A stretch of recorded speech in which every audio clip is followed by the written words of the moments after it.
My guest today is Pauline Long.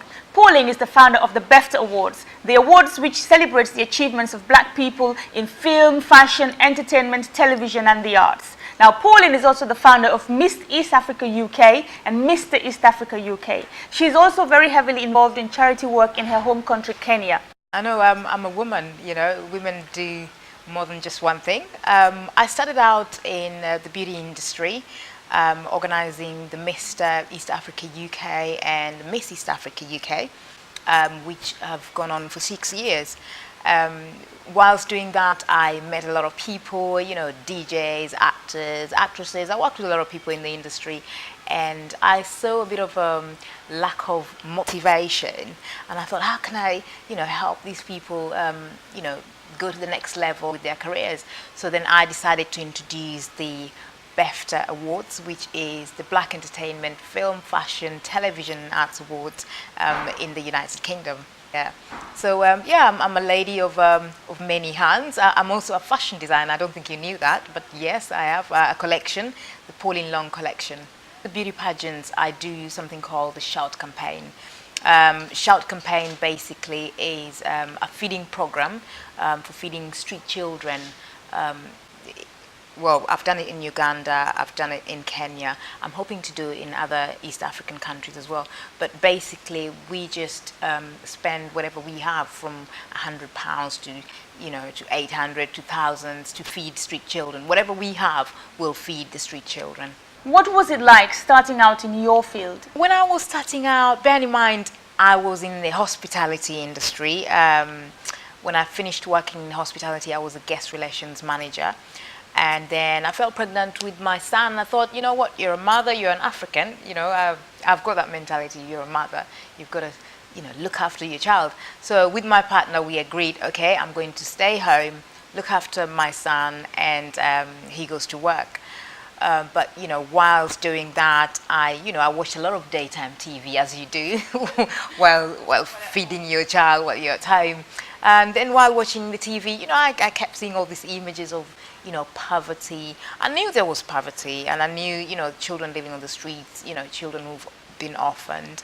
But I didn't know, it didn't hit me until I had my own child, until I thought, whoa, it's not easy actually looking after a child. I mean, what about those children out there who don't have parents? So, you know, looking at daytime TV, you see all these adverts, and I just thought, what can I do? What can I do? What can one woman do to contribute, you know, towards elevating these children from their condition? So I decided to set up the pageant from nowhere. I remember telling my my partner, I want to start a beauty pageant. Can you get me a URL? www.misseastafrica.co.uk. And he said to me, you can't do that, you're a housewife. well, that really knocked me down, actually. I thought, gosh, I can't do this, he's actually right. But you know what, the next day I thought, you know, I'm actually serious about that URL, can you just get it for me? And I just went on the internet, I did a lot of research, and I got in contact with a lot of people. As you do the first time you're doing something, you know, you get in touch with people, you get knockbacks, you know, you keep bringing people and telling them, look, I have this idea, how can you help me? And yes, they'll listen, but then, you know, very little interest in the beginning. But I thought, you know, even if it's very little interest, I've got to go for what I've set out to achieve. So yes, and in 2006 December, I did it, the first Miss East Africa UK, coinciding with the World AIDS Week at Charing Cross, and that was a success. East Africans came out and we did the pageant, we raised money, and we sent the money to the charities that we work with. Yeah, and yeah, it's been a challenge. You know, the beauty pageants, I fully fund them. Sponsorship, as you know, is very difficult to come by in our community, but you've got to have the passion. You know, it's the passion that I have that has made me carry on to this day. Did you face a lot of obstacles that were particular to you as an African? Yes, I did. Yes, I did. I mean, the biggest obstacle was starting out with no funding. Of course, you need a venue. You know, sometimes you would go to venues and say, can you just sponsor me, because I'm trying to do this thing for for charity, you know. But it was very difficult. Nobody would give you that chance. So basically, you know, I just had to take some money off the food shopping, you know, you know, and put it all together and you know, put the show together. And also because it was a new thing for me to do. It was very difficult to get people to get involved in the beginning, to get people to believe in what you're doing, you know. But luckily, as years went by, you know, I found that people embraced it, you know. So yeah, for me, the biggest challenge has always been and is still funding. Are there opportunities for people of African descent in the UK to strengthen the position of Africa? That's a very good question. There is a lot of opportunities. We just need to go and find them. What I realized is over the years is nobody presents you with an opportunity on a plate. You've got to fight for it. You've got to fight for what you believe in. You've got to go and get what you want. And growing up in Africa, I wish I grew up at this time because I didn't have enough role models. I didn't have, well, apart from my mother and my granddad, my late granddad, I found that we didn't have role models. We went to school.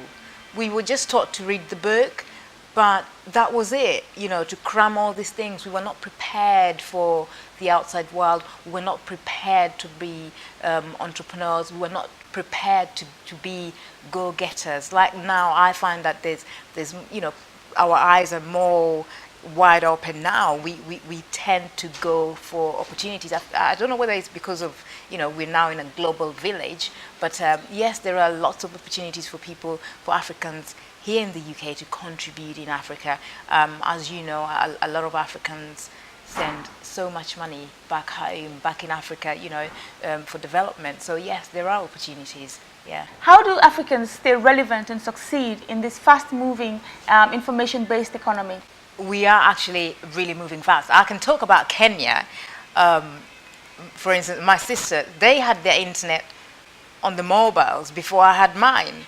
You know, they pay their electricity bills and everything through the mobile phone. So the technology, the internet and all that in Africa is actually moving quite fast. We're just not aware, we're just not there to experience it, but it's moving quite fast. And I'm happy with the way things are moving in Africa. And hey, you never know, we might all be going back very soon.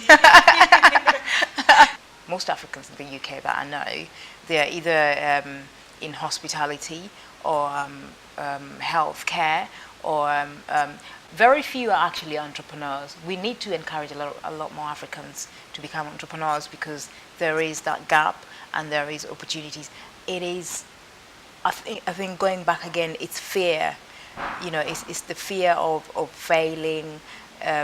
It's the lack of, not the lack of opportunities, but the lack of motivation for us to go and grab, you know, the opportunities. I don't know, it's because we've been told in the past that we're not good enough, we can't achieve, so maybe we're just complacent and happy with what we've been told. But there are so many opportunities for us to make it. Obama being the first Black African president, for me, he gave us hope.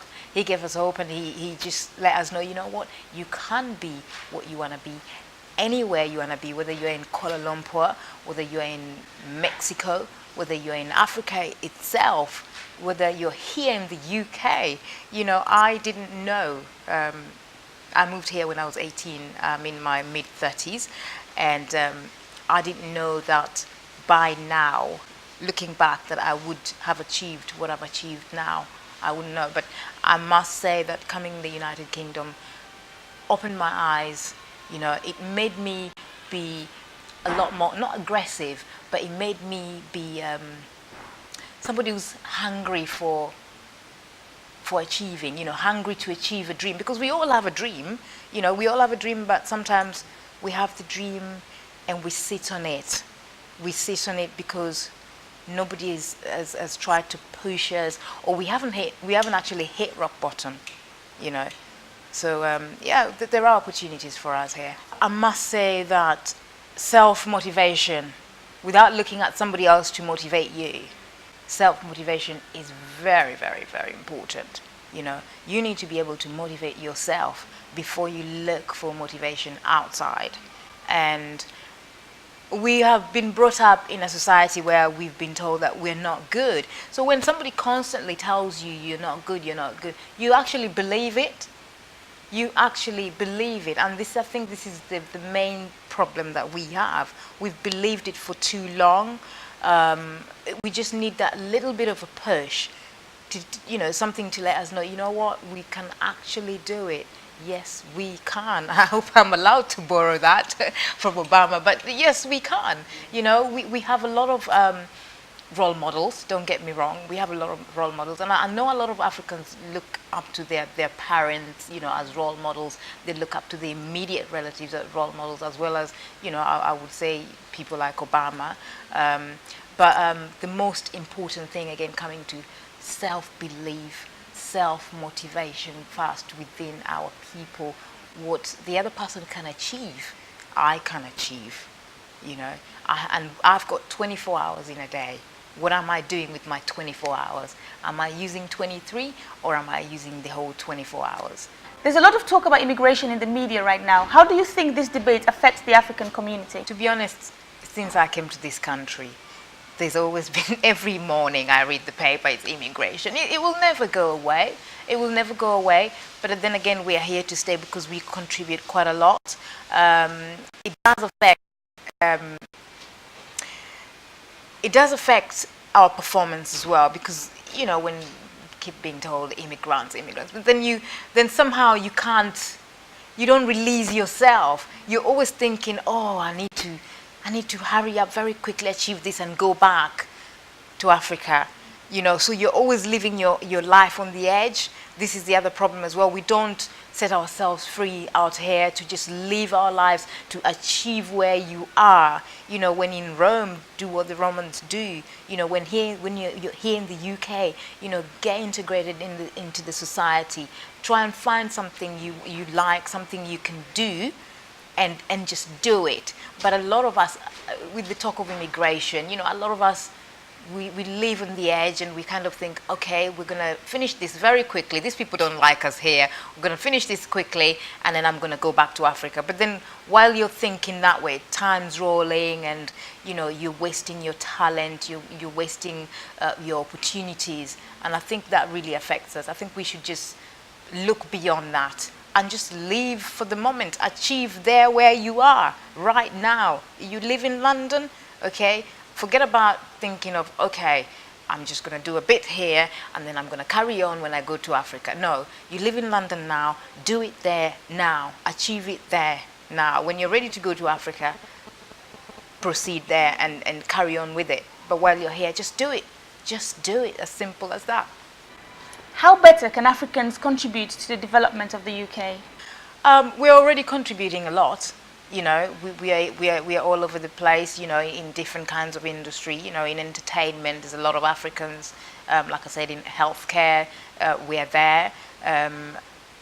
We just need to be integrated a bit more, open up and realize our dreams, tap into other industries, get into finance. I know there's a lot of Africans in finance, financial industry as well.